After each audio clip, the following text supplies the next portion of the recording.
Hey guys, Anna Kate with Anna Kate Fitness. I am down in my basement again. I'm going to be using the chalkboard again. I got actually a lot of good feedback on my last video down here on my chalkboard with how to calculate your maintenance calories. So now I'm going to go into the next step of how to figure your macros based off of percentages. So if you were able to follow along with my first video on how to calculate your maintenance calories, also over here as a reminder, this is the Harris-Benedict equation. You're definitely going to have to look at it quite a few times and use your calculator for sure.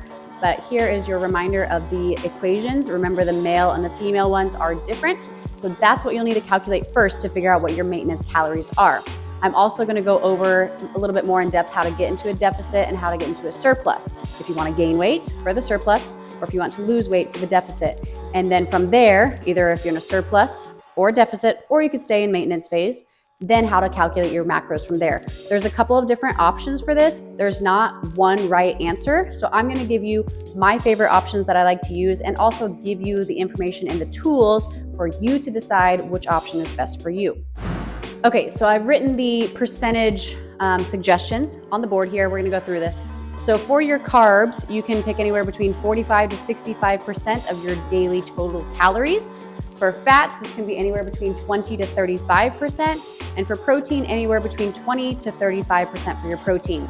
The protein is always the first one that I focus on. It's always going to be like, for me, I start with that and then kind of build from there. I go protein and then carbs and then fats. There's also some math that we're gonna have to do here other than just the percentage. I'll explain that here in just a second. But I want to point out that the FDA minimum requirement for protein, like in order to not be in a deficiency when it comes to protein, you have to multiply 0.8 times your body weight in kilos, okay? So that means here on my calculator, I'll show you if you weigh 150 pounds, to calculate kilograms, you divide by 2.2. That's the general equation for kilograms. Then multiply by 0.8. 54 grams of protein is the absolute minimum that you should be eating in order to not have a protein deficiency. This is so important to realize because so many people undereat on protein and actually eat less than 50 grams of protein, and they're in a deficit that they don't even really realize when it comes to protein and muscle mass. So again, 54 grams of protein as a 150-pound female is the absolute minimum that you should be eating. You should be eating a lot more than that. That's just a baseline we go off of. I like to go to the upper range of 35% protein, especially if you're lifting and if your digestion takes it really well. 35% protein is super solid as long as your protein isn't higher than your carbs and your fats. You don't ever really want protein higher than carbs and fats. Your body's gonna have trouble digesting that. There are some people that think they can do okay with it, and that's also fine. I always prefer to have protein lower than the carbs and the fats for digestion purposes.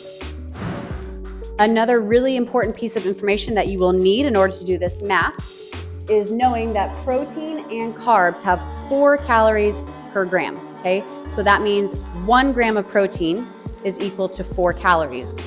2 grams of protein is equal to 8 calories, okay? You can do that basic math. The fats is 9 calories per gram. So if you have 1 gram of fat, that will equal 9 calories, okay? So that's why the fat content always looks a lot lower, like your fat goals are going to look lower than your carbs and your protein, but that's because they have 9 calories per gram instead of 4 calories per gram. So that's important to know. Okay, so pulling out my calculator again, let's say that you did your maintenance calories and you got 2,200, but you want to be in a deficit. So we're going to put you in a 250 calorie deficit to start. That means your calories will be 1950. So from there, we're going to do a 30% protein. So we're going to take it by 30% and then divide that by 4. So your protein is 146 grams. Then we're going to go back to your 1950 calories. We're going to do 30% fat. Multiply by 30% for your fat, divide that by 9. Your fat content is 65. Then we're going to go back to the 1950 calories. We're going to do 40% for carbs. So we're going to take 1950 times 40% carb and then divide by 4. So that means your carbs are 195. Again, these are just suggestions, but this is what I typically like for females. I always kind of end up doing some chicken scratch over here, but I just wrote the female macros that I just talked about right over here. The male percentages that I like is 30% protein for males, or you could do the 35% for males, especially if you're lifting a lot. 25% for fats. Males do not need as much fats as females because fats really help with hormone health, and females do need appropriate fat content. I really don't like to see females eat anything less than 20% for fats because that's going to be too low and won't support your hormone function, okay? And then for the males, they can do 45% carbs. Again, these can kind of be interchangeable. For the females, if you don't want to eat 65 grams of fats and you would prefer a little bit higher carb, you can kind of swap those just a little bit. Again, make sure that your math makes sense. The carbs have 4 calories per gram and the fats have 9 calories per gram. When you are figuring out what percentages you want to do, obviously we need to make sure that it fits 100%. So make sure when you're figuring out what percentage balance you want to use, that they equal out to be 100%.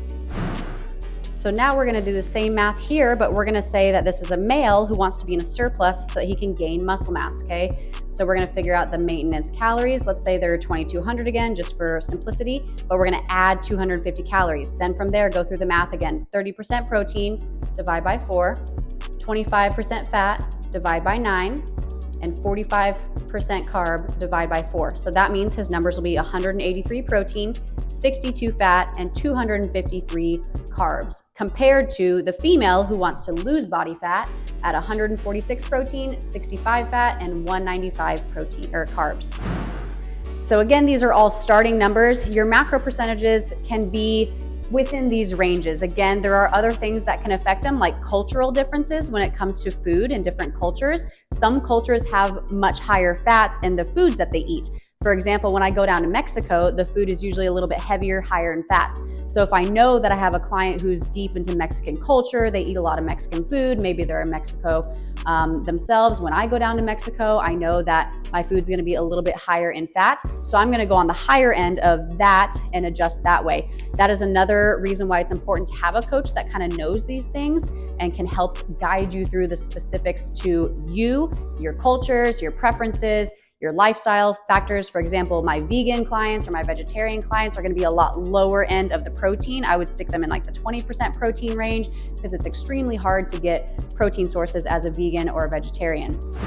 So I hope you were able to follow along. This one was a little bit easier than figuring out the maintenance calories. Now I'm just going to take you through a little body weight home workout for you guys to do. Very minimal equipment, light dumbbells and a band if you have it, or you can do completely body weight. That is up to you. So enjoy.